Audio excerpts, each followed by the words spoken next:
اعوذ باللہ من الشیطان الرجیم بسم اللہ الرحمن الرحیم وَلَقَدْ اور البتہ تحقیق آتینا دی ہم نے لقمان حضرت لقمان کو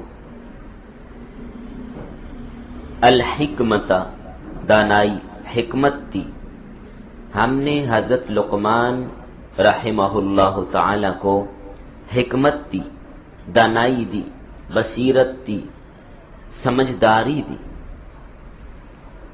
انشکر للہ یہ کہ اللہ کا شکر ادا کرو اللہ کا شکر ادا کرو ومن یشکر اور جو شخص شکر ادا کرتا ہے فإنما یشکر لنفسہ بس پکی بات ہے وہ شکر ادا کرتا ہے اپنے لیے اپنا فائدہ اس کا ومن کفر اور جس نے ناشکری کی فإن اللہ غنی حمید بس بے شک اللہ تعالی غنی ہے تعریفوں والا ہے غنی ہے بے پرواہ ہے اللہ کو تمہارے شکر کی ضرورت نہیں ہے اگر کوئی کفر کرے تو اللہ کو اس کا کوئی نقصان نہیں اپنا نقصان ہے شکر کرے گا اپنا فائدہ ہے کفران نعمت کرے گا ناشکری کرے گا تو اپنا نقصان ہے شکر کرے گا تو مزید نعمتیں ملیں گی ناشکری کرے گا وہ نعمتیں بھی چھن جائیں گی ان سے برکت اٹھ جائے گی جی بس تھوڑا سا لقمان حکیم کا تعارف کرواؤں گا ان کی نصیحتیں پھر آگے چلیں گے کیونکہ یہ ضروری ہے جس کے بارے میں پڑھ رہے ہیں اس کا تعارف اس کے بغیر کام نہیں چلتا آپ نے دیکھا ہوگا مدارس میں جب کوئی کتاب پڑھائی جاتی ہے کتاب پڑھنے سے پہلے مصنف کا تعارف مصنف کے حالات زندگی پہلے پڑھے جاتے ہیں اس کے حالات زندگی کیا مقصد ہوتا ہے کہ ہم بھی اپنے آپ کو اس جیسا بنانے کی کوشش کریں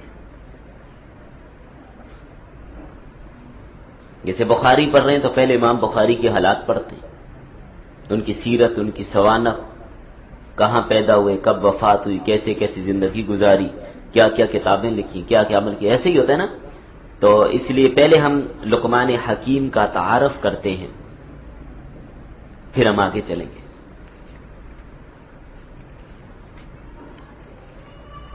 لکھیے سورہ لقمان درس نمبر 6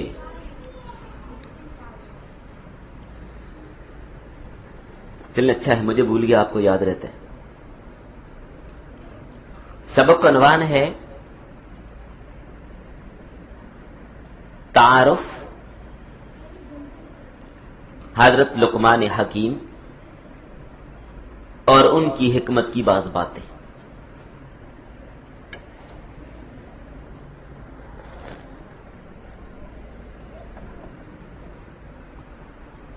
لقمان حکیم کون تھے ان کو ہم جانیں گے سبق کا ربط گزشتہ آیات میں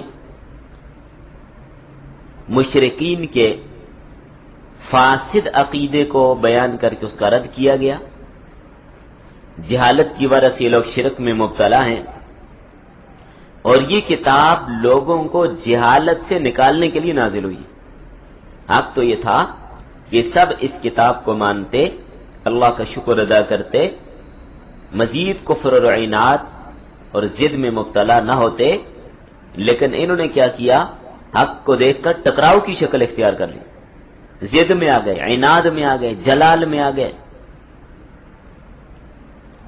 ابتدائی صورت میں قرآن کریم کی صداقت کو بیان کیا اس کے مقابلے میں لوگوں لہو الحدیث پیش کرنے کی بھی کوشش کی لیکن قرآن کا مقابلہ کون کر سکتے تو اب اس رکوع میں حضرت لقمان کی کچھ نصیحتیں بیان کی جائیں گی جن میں سب سے پہلے شرک سے باز رہنے کی نصیحت فرمائی کس طرح اپنے بیٹے کو توحید اور اخلاص کی نصیحت کی، شکر اور مکارم اخلاق اور محاسن اعمال کی نصیحتیں کی.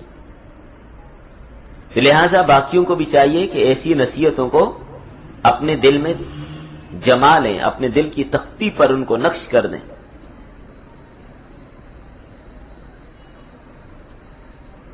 اچھا، وہ نصیحتیں تو اگلی آیت میں آئیں گی، وہ آیت ہم نے ابھی نہیں پڑھی.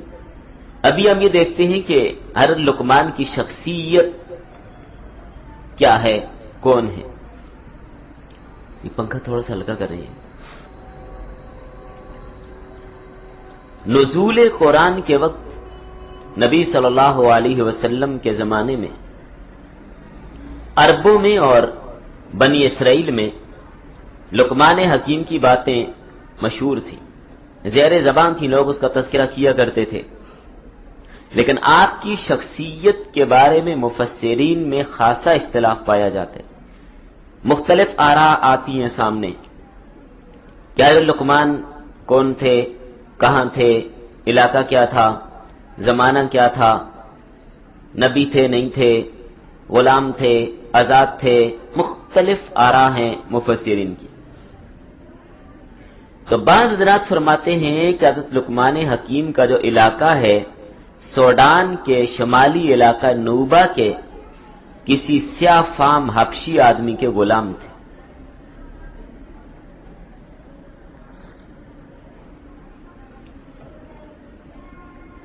نمبر 2، بعض مفسرین کی رائے ہے کہ یمن کے رہنے والے تھے اور غلام نہیں تھے بلکہ آزاد تھے. بعض مفسرین کی رائے ہے کہ حضرت لقمان حکیم عاد ثانیہ کی اولاد میں سے تھے. عاد ثانیہ کون ہے پتہ ہے؟ پڑھ لیا آپ نے، کئی بار پڑھا. جب قوم عاد ہلاک ہو گئی تو جو لوگ حضرت ہود علیہ السلام پر ایمان لائے تھے ان سے پھر آگے جو نسل چلی وہ عاد ثانیہ کہلاتی. تو یہ ان کی اولاد میں سے تھے. بعض یہ کہتے ہیں کہ یہ قبیلہ خمیر کے بادشاہوں میں سے تھے. قبیلہ خمیر کے بادشاہوں میں سے تھے. انہی بادشاہوں میں سے ایک بادشاہ کا تذکرہ ہم نے پڑھا تھا پچھلی کلاس میں شامل، جو تفسیر مکمل ہوئی تھی اس میں سے اگر آپ میں سے کوئی ہو. تبا خمیری کا تذکرہ، تبا آگے آئے گا تذکرہ ان کا تفصیلاً، بڑے عجیب عجیب واقعات ہیں ان کے بھی. تبا یہ بھی خمیری بادشاہوں میں سے تھے، ایک مشہور آدمی تھے، مشہور بادشاہ گزرے ہیں.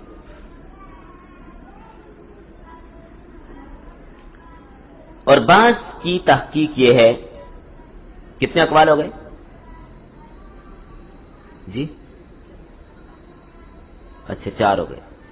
نمبر 5، بعض یہ کہتے ہیں کہ یہ جو شداد تھا حضرت لقمان حکیم اس کے بھائی تھے. شداد بڑا ظالم جابر آدمی تھا، لیکن اس کی ہلاکت کے بعد اقتدار حضرت لقمان کی طرف منتقل ہو گیا. تو آپ بڑے عادل اور صالح بادشاہ تھے لقمان حکیم.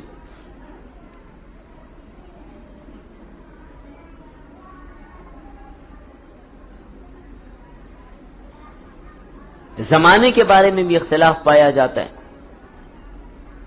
تو بعض تو آپ کو عاد ثانیہ میں سے مانتے ہیں.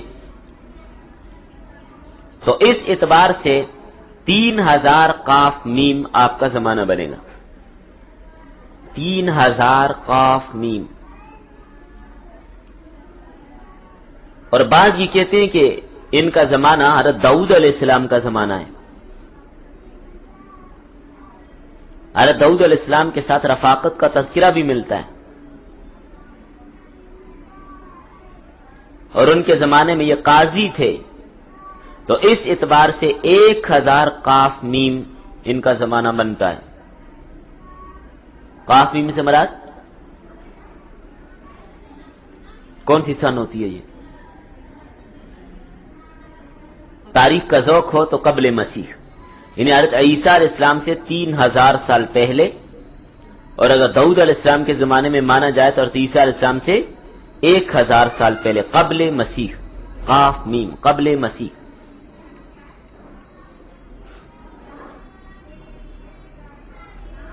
اور کہتے ہیں کہ ان کا ایک صحیفہ بھی لکھا ہوا تھا، بنی اسرائیل کے لوگوں میں مشہور تھا۔ جمہور مفسرین کے نزدیک حضرت لقمان نیک صالح مومن آدمی تھے، اللہ کے بہت بڑے ولی تھے، متقی آدمی تھے، ولی اللہ تھے، نبی نہیں تھے۔ ابن اسحاق وغیرہ نے آپ کو نبی تسلیم کیا ہے، لیکن صحیح قول کے مطابق حضرت لقمان ولی تھے، نبی نہیں تھے۔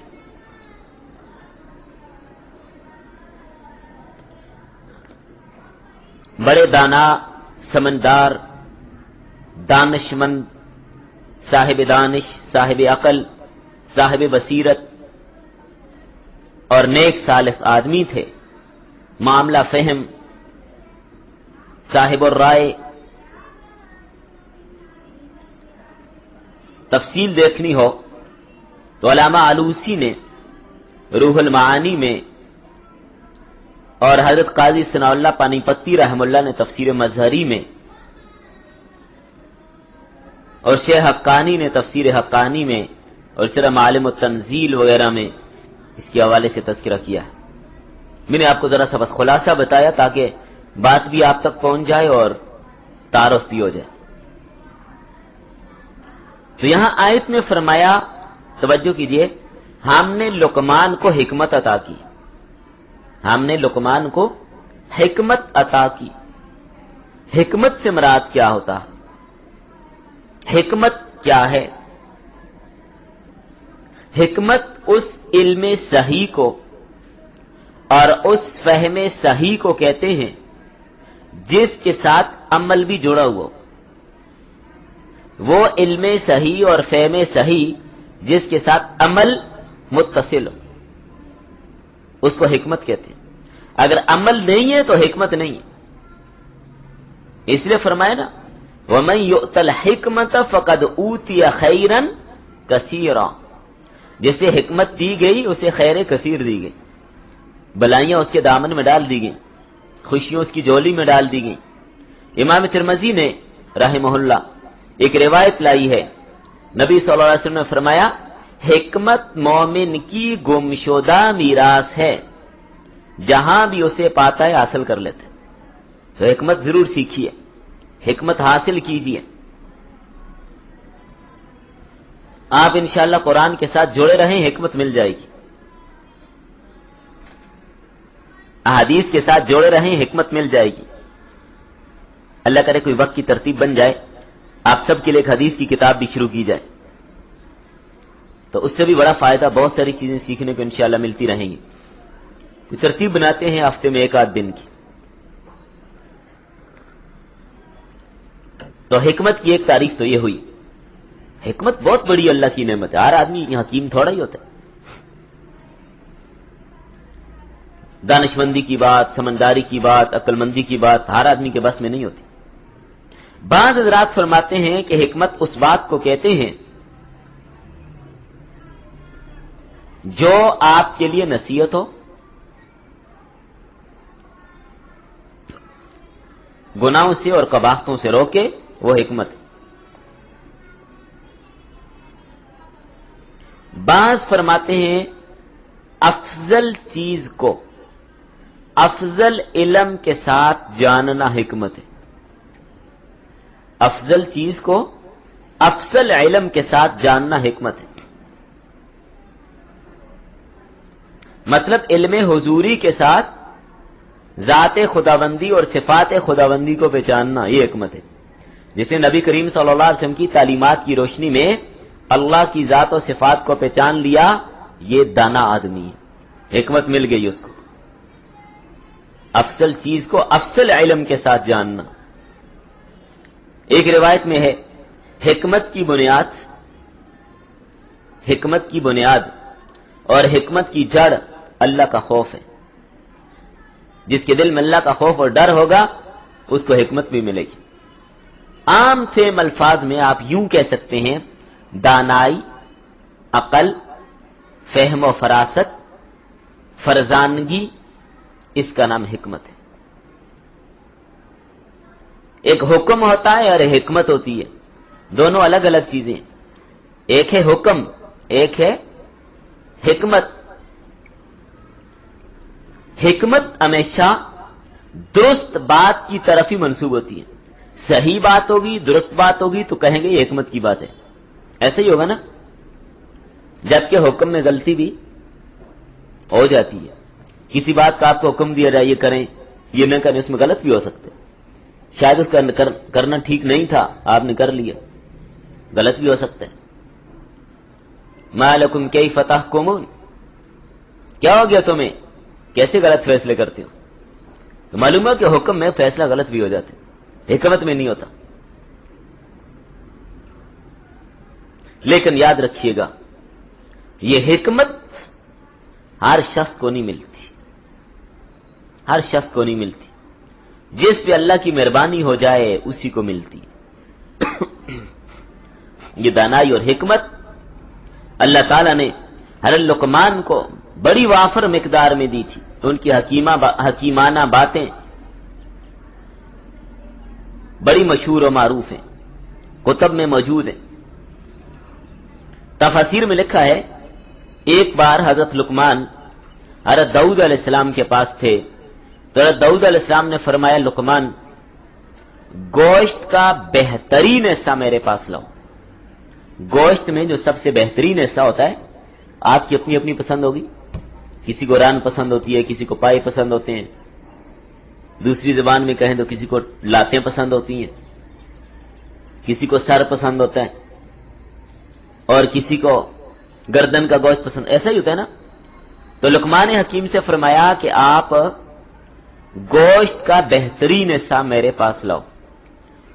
تو حضرت لقمان نے بکری ذبح کی، اس کا دل اور اس کی زبان حضرت داؤد علیہ السلام کی خدمت میں پیش کر دی۔ یعنی اس قول کے مطابق یہ تائید بھی ہو رہی ہے کہ ان کا زمانہ حضرت داؤد علیہ السلام کا زمانہ ہے۔ بہرحال حدیث میں تو صراحت ہے نہیں، مفسرین کی آراء ہے۔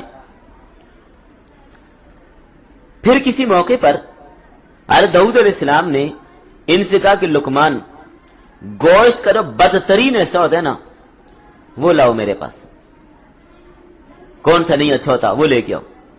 تو انہوں نے بکری ذبح کی اور پھر دل اور زبان لا کر حضرت لقمان حکیم نے حضرت داؤد علیہ السلام کے سامنے رکھ دی۔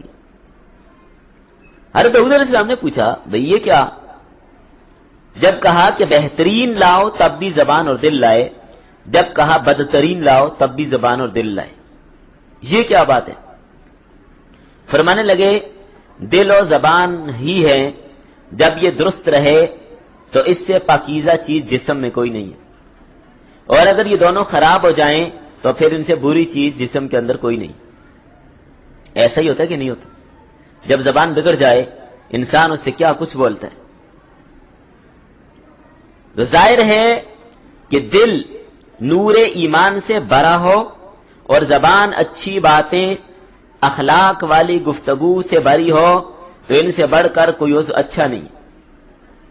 اور اگر دل کفر و شرک سے بھرا ہو، کینے سے بھرا ہو، بغض و عداوت سے بھرا ہو، نفاق و عناد سے بھرا ہو، اور زبان پہ فحش گوئی ہو، بد کلامی ہو، گالیاں بکتا ہو، تو ان سے بری چیز پھر کوئی نہیں۔ تو آپ دیکھیے کیسی حکیمانہ بات لقمان حکیم نے کی، خود آپ نے دیکھ لیا کیسی حکیمانہ بات ہے۔ یہ زبان ہی تو ہے، انسان کو جنت میں بھی پہنچا دیتی ہے، جہنم میں بھی پہنچا دیتی ہے، اور دل ہی تو ہے، تصدیق کرے گا تو جنت میں، تکذیب کرے گا تو جہنم میں۔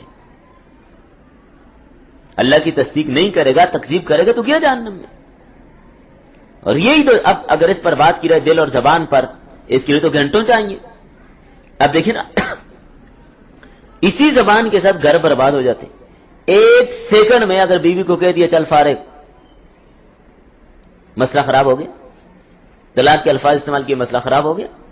اور اسی زبان سے جس کے ساتھ تعلق کوئی نہیں ہوتا، واسطہ کوئی نہیں ہوتا، جانتا کوئی نہیں، کس خاندان کی ہے، کس قبیلے کی ہے، کہاں رہتی ہے، کیا کام کرتی ہے،